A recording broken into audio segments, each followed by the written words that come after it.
বাংলাদেশে বর্তমানে অনেকগুলো ভালো ভালো বীমা প্রতিষ্ঠান রয়েছে। তো এই সমস্যাটাও মনে হচ্ছে যে ৩-৪ বছর পরে একটা ভয়াবহ রূপ নিতে পারে।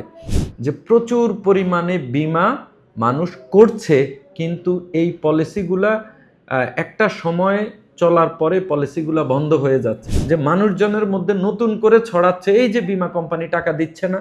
একজন ব্যক্তি পদোন্নতি পাবে, এটা তো একটা সিস্টেমেটিক ডেভেলপমেন্ট হওয়া দরকার। কিন্তু বড় কারণ হচ্ছে বীমা কোম্পানিতে নিয়োগপ্রাপ্ত এজেন্টরা। আসসালামু আলাইকুম, স্বাগত জানাচ্ছি এনসির স্কিল একাডেমির পক্ষ থেকে। আজকে খুবই গুরুত্বপূর্ণ এবং অনেক সিরিয়াস একটা ইস্যু নিয়ে আপনাদের সাথে কথা বলার জন্য এসেছি। একটা সময় ছিল বাংলাদেশে প্রত্যেকটা মানুষের অভিযোগ ছিল যে বীমা কোম্পানিগুলো থেকে আমরা সঠিক সার্ভিস পাচ্ছি না, ক্লেইমের টাকা পাচ্ছি না, ফুল ম্যাচুরিটি টাকা পাচ্ছি না, এবং এই সমস্যাটা এখনও বীমা শিল্প অতিক্রম করতে পারে নাই। বাংলাদেশের এখনও 13 থেকে 14 লক্ষ মানুষ রয়েছেন যাদের ফুল ম্যাচুরিটি বা ক্লেইম হওয়ার পরেও বেশ কিছু কোম্পানি থেকে এই টাকাগুলো মানুষ পাচ্ছে না। এর মধ্যে ইদানিংকালে বিশেষ করে গত 4-5 বছর যখন বাংলাদেশের বীমা শিল্পে একটা নতুন সূর্য উদিত হওয়া শুরু হয়েছে, নতুন করে আবার সম্ভাবনা তৈরি হওয়া শুরু হয়েছে, এখন একটা বড় সমস্যা কিন্তু আমরা দেখছি। এই সমস্যাটা যদি এখনই সমাধানের জন্য আমাদের কর্তৃপক্ষ এবং বিভিন্ন লাইফ ইন্স্যুরেন্স কোম্পানি যদি সিরিয়াসলি পদক্ষেপ না নেন, তো এই সমস্যাটাও মনে হচ্ছে যে 3-4 বছর পরে একটা ভয়াবহ রূপ নিতে পারে। এই কথাগুলো এজন্যই বলা যে দেখেন, বাংলাদেশে বর্তমানে অনেকগুলো ভালো ভালো বীমা প্রতিষ্ঠান রয়েছে যারা শতভাগ বীমা দাবি পরিশোধ করছে, যে প্রতিষ্ঠানগুলো, এবং ক্লেইম পরিশোধ করছে 7 দিনের মধ্যে, 3 দিনের মধ্যে এখন ক্লেইম পরিশোধের রেকর্ডও তৈরি হচ্ছে, এবং লভ্যাংশ সহ ডিউ ডেটে নির্দিষ্ট তারিখে মানুষ তার বীমা দাবি ফেরত পাচ্ছে। এই সময়ে এসে একটা বড় নেগেটিভিটি তৈরি হওয়ার মতো যে ঘটনাটা তৈরি হচ্ছে ফিল্ডে, সেটা হচ্ছে ল্যাপস পলিসি। যে প্রচুর পরিমাণে বীমা মানুষ করছে, কিন্তু এই পলিসিগুলা একটা সময় চলার পরে পলিসিগুলা বন্ধ হয়ে যাচ্ছে। আমি বিভিন্ন পত্রিকা বা আইডিআরের তথ্য মতে পাওয়া কিছু তথ্য আপনাদের সাথে শেয়ার করি। বর্তমানে যদিও এটার অ্যাকচুয়াল হিসাবটা আইডিয়ার ওইভাবে দেন, আমরা বিভিন্ন পত্রিকার মারফত থেকে যেটা জানতে পেরেছি, 36টা জীবন বীমা কোম্পানিতে টোটাল পলিসির সংখ্যা রয়েছে 1,89,00,000, কম বেশি হতে পারে। এর মধ্যে শুধুমাত্র 2023 সালে ল্যাপস পলিসির সংখ্যা ছিল 15 লক্ষ প্লাস, এবং 2024-25 সালে এটা কিছুটা কমে এসেছে, তাও প্রায় 12 লক্ষের উপরে এখনো পর্যন্ত বাৎসরিক ল্যাপস পলিসি। একটা পত্রিকার রিপোর্ট অনুযায়ী 2025 সালের জুন থেকে আগস্ট পর্যন্ত এক কোয়ার্টারে 3,36,590টা পলিসি ল্যাপস হয়ে গেছে, তামাদি হয়ে গেছে। এখন বিশেষ করে হচ্ছে এইটার ভয়াবহতাটা কীরকম তৈরি হচ্ছে ফিল্ডে।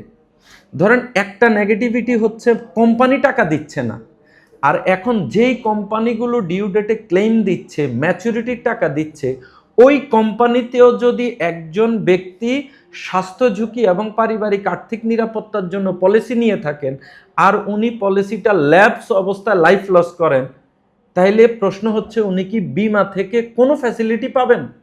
ডেফিনেটলি না, পাবেন না। তাইলে এই যে একটা ব্যক্তি পলিসি করার পরেও যদি উনি পলিসির থেকে বেনিফিশিয়ারি না হন, তো কি ঘটনা ঘটতেছে? ওনার পরিবারটা নেগেটিভ হচ্ছে, ওনার কমিউনিটিটা নেগেটিভ হচ্ছে, যে মানুষজনের মধ্যে নতুন করে ছড়াচ্ছে এই যে বীমা কোম্পানি টাকা দিচ্ছে না। এটার অন্যতম 3-4টা কারণ আছে। এর মধ্যে একটা কারণ হচ্ছে মানুষের আর্থিক সংকটও এটার আংশিক কারণ, যে উনি হয়তো পলিসিটা করেছেন 3 মাস, 6 মাস, 1 বছর চালানোর পরে আকস্মিক পরিবারে আপনার অভাব অনটন দেখা দিয়েছে, এ কারণে উনি চালাতে পারছেন না।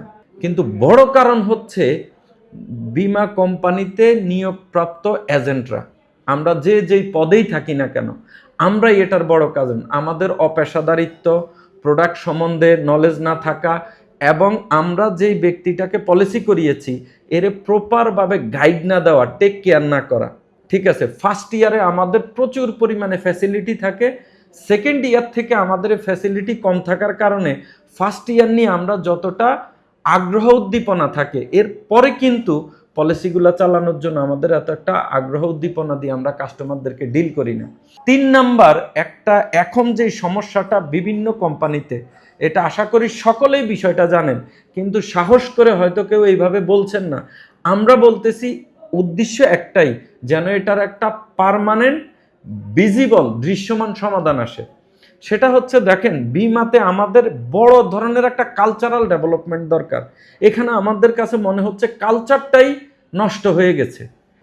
বাংলাদেশের অনেক বিমা কোম্পানিতে পদবি কিনা বেচা হয়, মানে আপনি একটা প্রতিষ্ঠানে যাবেন, প্রতিষ্ঠানে যাওয়ার শুরুতে জিজ্ঞেস করা, আপনি আমাকে কোন পদ দিবেন, কি ইউনিট ম্যানেজার দিবেন না ব্রাঞ্চ ম্যানেজার দিবেন, বা অনেক সময় এর থেকেও বড় বড় পদবি দাবি করা হয় যে এই পদবিটা আমার দরকার। ভাই, একটা ইন্ডাস্ট্রি, এখানে তো একটা সিস্টেম আছে। একজন ব্যক্তি পদোন্নতি পাবে, এটা তো একটা সিস্টেমেটিক ডেভেলপমেন্ট হওয়া দরকার। আবার ভালো প্রতিষ্ঠানেও ধরেন যে প্রতিষ্ঠানগুলা একদম একটু সিস্টেমেটিক, অনেক চমৎকার সার্ভিস দিচ্ছে, ওখানেও হচ্ছে কি, লোকজন পদ পদবীর জন্য কাজ করছে। ধরেন আমার এই পদ অর্জনের জন্য এতটা পলিসির দরকার, এখন এই পদ অর্জন করলে আমার এই পরিমাণ ইনকাম আসবে, আমার এই পরিমাণ, এই জিনিসটাকে টার্গেট করে প্রান্তিক পর্যায়ে পলিসিগুলো করানো হয়। ধরেন এখানে লিডার্স ক্লাবের ব্যাপার থাকে, ইউনিট ম্যানেজার, ব্রাঞ্চ ম্যানেজার, ইন্স্যুরেন্সের যে পদবিগুলো খুব কমন পদবি, এই ক্রাইটেরিয়া ফুলফিল করলে আমার এতজন কাস্টমার দরকার, এতটা পলিসির দরকার। এইভাবে যখন একজন ব্যক্তি পদবি অর্জন করে, এই রেসে সবাই তো সমানভাবে টিকতে পারে না। বিমা কর্মীদের মুড সুইং করা, সে স্থিরভাবে একটা কোম্পানিতে 6 মাস কাজ করছে না, 1 বছর কাজ করছে না, সে আরেক কোম্পানিতে শিফট করছে। তো যেই লোকগুলাকে এই প্রতিষ্ঠানে সে পলিসি করাইছে, আলটিমেটলি এই কাস্টমারগুলো দেখে যখন আমি যে ব্যক্তির মাধ্যমে এসেছি ওই ব্যক্তিটা নাই, আমি আর পলিসিটা কন্টিনিউ করব না, ওই পলিসিটা ল্যাপস হচ্ছে। বা অনেক সময় এই কোম্পানির পলিসির প্রিমিয়ামের টাকা দিয়ে ওই ব্যক্তিটা আরেক কোম্পানিতে পলিসি খুলে দিচ্ছে। এই যে একটা হযবরল অবস্থা, এটা তো কোম্পানির প্রবলেম না, এটা আমাদের একটা কালচারাল প্রবলেম। এটাকে আমাদেরকে ডেভেলপ করতে হবে ভাই। আমি আশা করব আমাদের বীমা শিল্পের মূল সার্ভিসের জায়গাটা কি, স্বাস্থ্য ঝুঁকির আর্থিক নিশ্চয়তা, পারিবারিক আর্থিক নিরাপত্তা। আর এটা একটা লং টার্ম প্রসেস। একটা ন্যূনতম যেই লোকটা 1000 টাকা ডিপোজিট করে, তাকেও আমরা 10 বছর 12 বছর ধরে সার্ভিস দিতে হবে। তাহলে পরে আমরা যারা এখানে পেশাগত দায়িত্ব পালনের জন্য এসেছি, আমাদের ক্যারিয়ারটা শর্ট ক্যারিয়ার হয় কিভাবে? যেখানে একজন ন্যূনতম গ্রাহকই 10 বছর ধরে তার পলিসিটা চালাইতে হবে। এখানে আমরা যদি একজন বীমা কর্মীকে মার্কেট অ্যানালাইসিসটা খুব ইম্পর্টেন্ট, খুবই ইম্পর্টেন্ট, মার্কেট অ্যানালাইসিসটা ঠিকমতো করাই দিতে পারি, তার প্রফেশনালিজমের জায়গাটা ঠিক করাই দিতে পারি। স্কিল, কোনো আনস্কিল ব্যক্তি তো পেশাদার হইতে পারে না। তাহলে স্কিলের জন্য কি কি স্কিল ঘাটতি আছে, এটা দিয়ে যদি একটা ব্যক্তিকে পেশাদার করে দিতে পারি। নাম্বার 3 হচ্ছে ব্র্যান্ডিং। এখনকার ব্যবসা বাণিজ্যে, এখনকার পৃথিবীতে আপনি সাকসেস হবেন পার্সোনাল ব্র্যান্ডিং ছাড়া, এটা ইম্পসিবল, সম্ভবই না। তাহলে 3টা কাজ, একটা হইলো আমার মার্কেট অ্যানালাইসিস করা, আমি কোন কমিউনিটিতে মার্কেটিং করব, কাকেই সেবাটা দিব, এই লোকগুলাকে চিহ্নিত করেই আমার পেশাটাতে জয়েন করা। এরপরে হচ্ছে আমার পেশাদারিত্বটাকে ঠিক করা।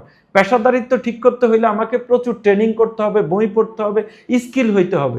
3 নাম্বার হচ্ছে, এই যে আমি রাইট কোম্পানিতে এসেছি, রাইট সার্ভিস দিচ্ছি, এই কাজগুলাকে কমিউনিটির মধ্যে তুলে ধরতে হবে, যেটা হচ্ছে ব্র্যান্ডিং। এই 3টা কাজ করে যদি বীমা কোম্পানি কাজ করে, বীমা কর্মীরা কাজ করে, আশা করি এই দীর্ঘমেয়াদী যে প্রবলেমের জট পাকাচ্ছি, এই প্রবলেমটা থেকে আমরা বেরিয়ে আসতে পারবো। প্রমোশন বেচা কিনার থেকে যদি আমরা বেরিয়ে আসি, রিয়েল বিজনেসটা আমরা করি, আশা করি এই ইন্ডাস্ট্রির আমাদের সরকার, বিভিন্ন ভালো ভালো প্রতিষ্ঠানগুলা এখন যেভাবে চাচ্ছে যে আমাদের ইমেজ পুনরুদ্ধারের জন্য আমরা যদি সঠিক কাজটা করি, ইনশাল্লাহ আশা করি এই ইমেজটা আমাদের পুনরুদ্ধার হবে। আমাদের দেশের প্রত্যেকটা নাগরিক এই মৌলিক সেবাটা থেকে আর কেউ বঞ্চিত হবে না।